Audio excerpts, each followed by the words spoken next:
And seizing this opportunity, I would like to ask a question to Fariz Ismailzadeh, Vice Rector for the External Government and Student Affairs of the University in Baku. Is international diplomacy still important, or can it be done without? Well, first of all, I'd like to thank all our guests for coming, and I'm very happy to see Baku becoming the arena for these discussions. Now, uh, it is said that the profession of the diplomats is becoming obsolete because it is said that many entrepreneurs can actually communicate directly without diplomats. And I would say that during the pandemic, we saw that diplomats still play a fundamental role because the first structure our citizens went to during the pandemic was embassies. And several countries were able to join their forces to fight this new evil. So, as regards regional problems, I can say that considering regional conflicts, including the Karabakh one and all the Caspian projects, diplomats can already play a very important role, including multilateral diplomacy. As you know, thanks to Russian efforts, the war was stopped, and diplomatic efforts are still underway, and I hope they can bring about a peace agreement. Diplomacy is important for stability. And in the future, we will see diplomats play an important role in the solution of problems and in problems between the East and the West and transport problems. So to sum up, yes, my answer is yes, the diplomats still play an important role. Well, I'd like to thank Mr. Ismailzadeh for your optimistic view. This means that negotiations will go on and will try and find consensus on difficult issues. But diplomacy is a very edgy tool. Mr. Borrell recently said that Europe is a garden, and the well-being in this garden is based largely on Russian low-cost resources and low-cost products from China and from U.S. guarantees. But I'm talking about diplomats from the European Union, because from national capitals, from Rome, Paris, Bonn, Berlin, we have been hearing different declarations. So there is a difference between the diplomatic line of the European Union and the national politics of single states. So I would like to ask Mr. Vito Petrocelli, who is a politician from Italy, and I'd like to ask him what is the reason for this difference in the political and diplomatic lines of the EU and those of the single states.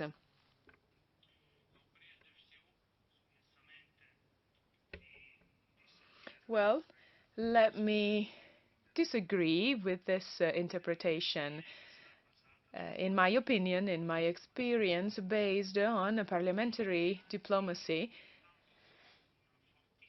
in recent years I have seen the fact that the single country's position are aligned with those of the European Union, especially for founding countries.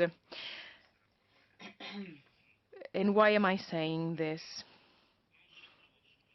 Well, because in light of the recent events, seeing Italy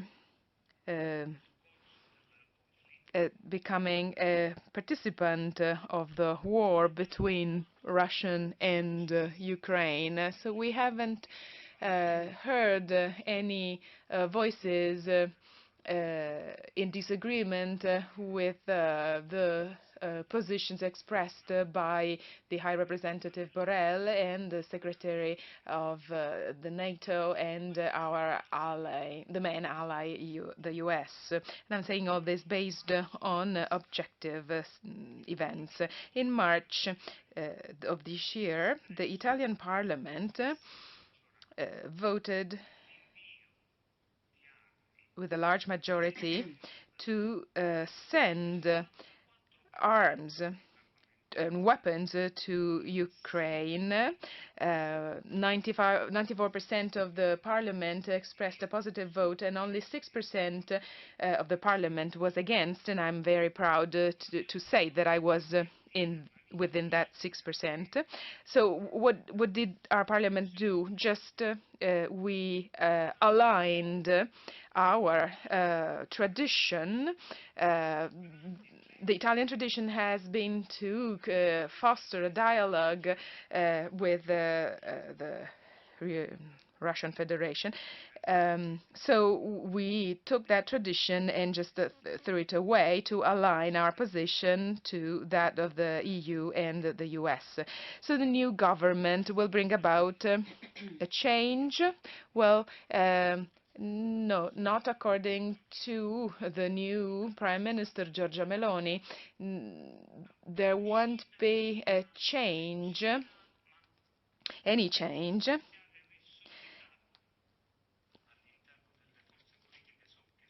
There is some fights. There are fights between the political parties in Italy, and that won't change either. I don't think that in the next few months that tradition will be denied. So there will be a continuity in the Euro-Atlantic position of the new Italian government. So there will be a continuity with the previous government of Prime Minister Draghi. So I don't know what is the percentage of Italians who are against sending weapons to Kiev. But so I don't know the percentage precisely, but it's surely not the 94% that voted in Parliament in favor of sending weapons. And this is a source of concern because, as we've already seen several times in recent decades, this shows that there's a distance between the political representatives and the people of the country. Спасибо большое, господин Петрочелли, за ваш ответ. Thank you, Mr. Petrocelli, for your answer. My question will be asked to Francesco Sidotti, who is a sociologist. I'm sure he will comment on the following fact. Now, Europe is getting out of its comfort zone. We are now seeing a break in trade relations between Europe and Russia, and with China too, relations are deteriorating. So this is a fundamental change for the EU. So this is my question. The European society at national level, is it ready to give up its way of life? Is it ready to face all the difficulties linked to the economic recession? We're about to be hit by a perfect storm. How can this affect the moods of people from a sociological point of view?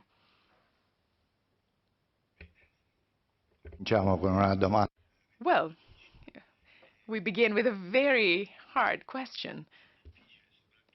And it is hard given the context, we've heard a lot of answers in economic terms and technology terms and diplomatic terms. So in a very rational context, from the point of view of the economy and of science, unfortunately, society is a much more uncertain context. Nobody knows what consequences will come from the battle of general winter during this winter, and especially during next winter, if the situation were to go on for longer. Now, we are feeling problems in Europe at large, but the situation is still under control. If the situation were to keep going for one more year, are European societies able to resist? Nobody knows. First of all, politicians don't know at a European level. They don't know, but they are making a great bet in these terms. And this is not just my opinion. This is one of the few sure things. There are so many variables. What are the consequences of the November elections in the US? Things could change a lot or just a little. Not only in Europe, but also social tensions in the US and political tensions in the US are very strong, even stronger and more serious than in Europe. And many American sociologists are talking about a civil war in the US. In Europe, we have tensions regarding the whole well-being axis, so to speak. So after this well-being has lasted for decades, and now the situation is getting more and more serious.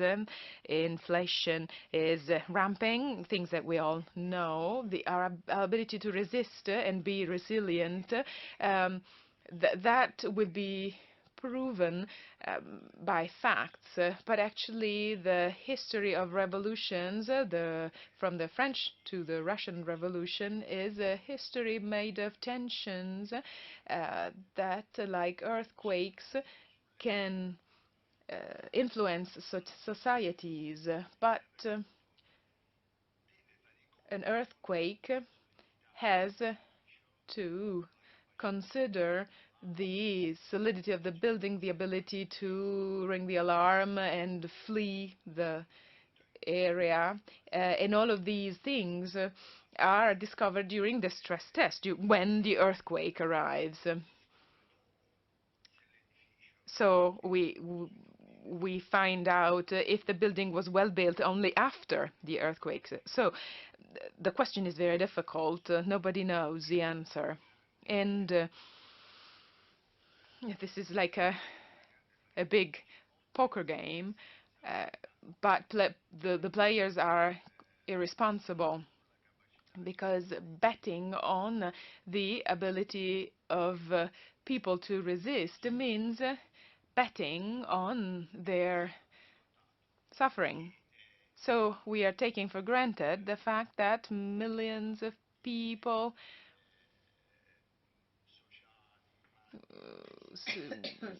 will be hit by unease, fear, tensions, and all kinds of diseases, physical and psychological.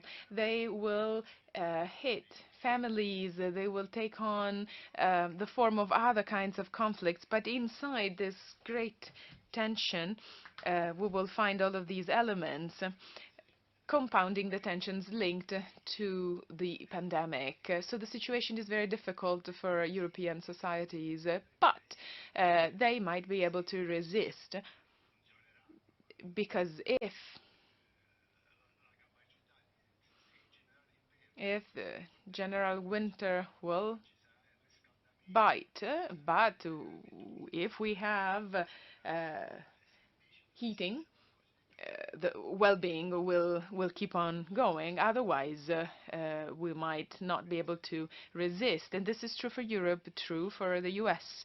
And we are all betting on each other's weaknesses. And later I will add something on diplomacy, or rather, not right now. So from this point of view, diplomacy's role is fundamental because right from the start, well, modern diplomacy was born near Verona in the Venice Republic, which in the area of the Adriatic and Mediterranean Sea, it created the embassy system, which didn't exist before. So that was created by the Venice Republic in the after the Middle Ages. And one fundamental point, even today, when speaking about diplomacy, there is a reference to a hidden dimension, a sort of an underground dimension. In the times of the Venice Republic, that was the information gathering. So Venice was looking for information on their partners and neighboring countries. Will they be able to give back, repay their debts? So in this sense, diplomacy has always been different from the surface of politics. We've always talked about hidden diplomacies. Many of us hope in Europe, in the world, hope that there is a hidden diplomacy we don't know of, that is at work to solve a number of issues and saw back a number of relations that have been torn apart in a tragic and absurd situation that will surely create suffering in Europe. I can say that this difference, this distance between institutions and the people is true not only for Italy, but other countries too. For example, Spain or even Germany. There is an interview to Mr. Scholz where he said, the German Prime Minister said that he believes about 25–30% of his people, the German people, do not agree with him. This is an optimistic figure because he couldn't say 40–50%, of course. But I will say that I was in Poland a few days ago. Even there that Poland is the one with the clear positions. But even in Poland, many Poles do not want to risk a nuclear bomb for Ukraine. So even in Poland, people are asking these questions. They do not agree with their own government. And to close, I will say that this is very clear in Italy. We have a strong movement.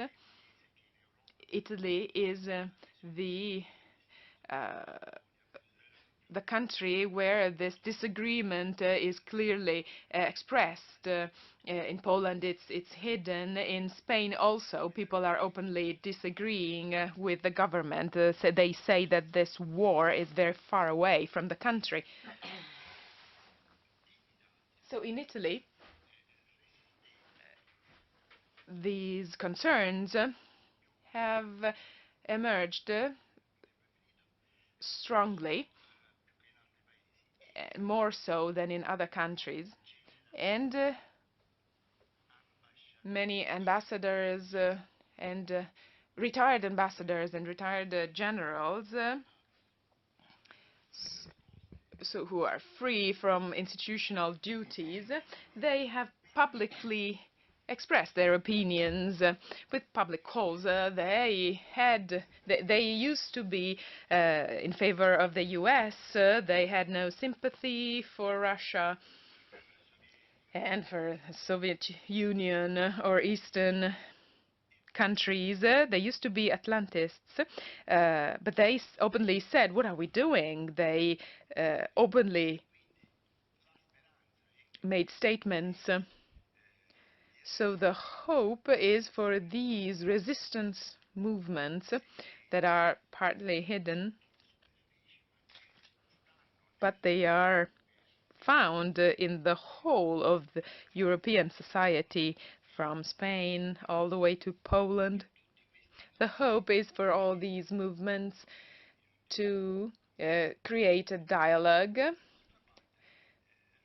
with the counterpart and that they can become more important. Большое спасибо, господин. Thank you very much, Professor Sidoti. You answered a rather complex question. And you talked about the fact that the current international politics is in a situation of uncertainty, a continuous uncertainty. This is a Russian expression. You basically compared the current politics with this constant uncertainty. But I would also compare it to the game of roulette, when everything is on edge. And the main role is that of diplomacy. Whatever the unfriendly relations are between powers, but if you completely close the doors to negotiations, then you will face further risks. And I'm not just talking about classic diplomacy, but also what is called secondary diplomacy. One of these arenas of dialogue between Russia and Europe is the Verona Forum, which has now reached its 15th edition. It's always been held in Verona. Now we are in Baku, and now I'm happy to give the floor to Mr. Antonio Fallico, the president of the association, the founder of this forum, and I would like to ask him what he has to say about this first day of forum and what his plans are for the future, whether you want to continue and develop diplomacy in this forum. Where we were launched as the Economic Forum in Verona, we were aware that traditional diplomacy was no longer able to manage international processes. Very often, traditional diplomacy tries to offer a synthesis to manage conflicts and to manage contrasts between countries, but it has a very passive approach, and it is normally aligned with the positions of the respective governments. We also heard that high representatives of international cooperation and politics dare to say that everything is decided on the battlefield. Now, this is extremely serious, but the most dangerous part that has emerged, it's just the tip of the iceberg, though, because this is part of a very worrying magma. Very often, the Minister for Foreign Affairs also work as ministers of defense, and the ministers of defense play another role. They try and pollute everything that can be polluted. So hence, we were aware that traditional diplomacy, political diplomacy, had to be expanded with economic diplomacy, and our modest role is that of showing that the community of economic interests, reflecting the social demands of civil society, is what guides our work. Our work is very complex, but we have all interest, and we're also very stubborn to continue with it.